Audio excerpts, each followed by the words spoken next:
주택이나 건물의 임대차 계약을 할 경우에 위 해당 건물이 집합 건물이 아니고 단독 건물, 즉 일반 건물이라 할 때, 즉 하나의 건물에 하나의 소유자만 존재할 때에는 권리 분석이 간단하므로 임차인은 임대차 계약을 하여야 할지 말아야 할지를 바로 분석할 수가 있습니다.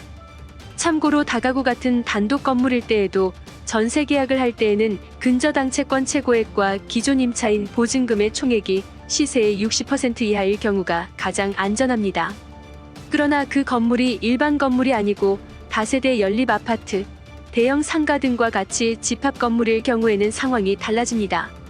공동담보로 선순위 은행 저당이 되어 있고 그 다음에 임차인 보증금 등이 있다고 가정했을 때 과연 임차인은 안전한지에 대한 문제입니다. 예를 들어서 쉽게 설명을 해보겠습니다.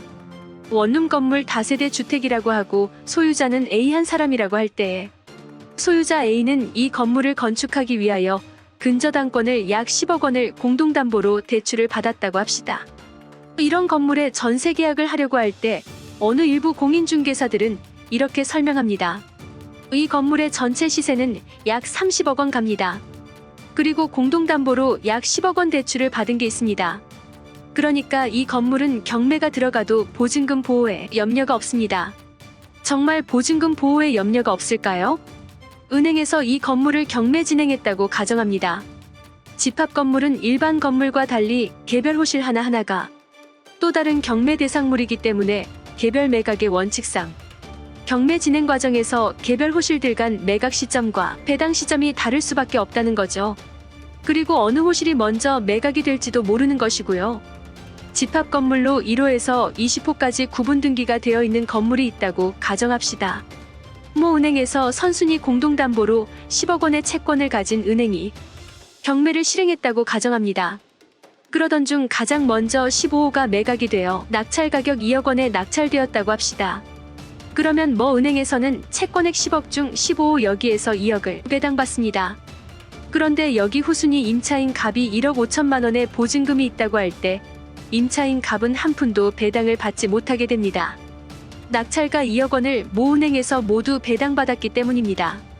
계산하기 좋게 모든 호실의 낙찰 가격은 2억 원이라 하고 집합 건물의 각 호실은 임대차 보증금이 각각 1억 5천만 원씩이라고 할 때 제일 처음에 낙찰된 것이 5호, 그 다음이 15호, 7호, 9호, 3호 순서로 5개의 호실이 낙찰이 되어 선순위 공동담보 저당권자 모 은행은 낙찰이 될 때마다 2억 원씩을 모두 회수하여 5개 호실이 경매가 진행되었을 때에 공동담보 근저당 채권을 모두 완제받게 됩니다. 그러는 가운데 5호, 15호, 7호, 9호, 3호에 있는 임차인들은 임대차 보증금을 한 푼도 배당받을 수가 없는 상황이 되어버리는 것이지요.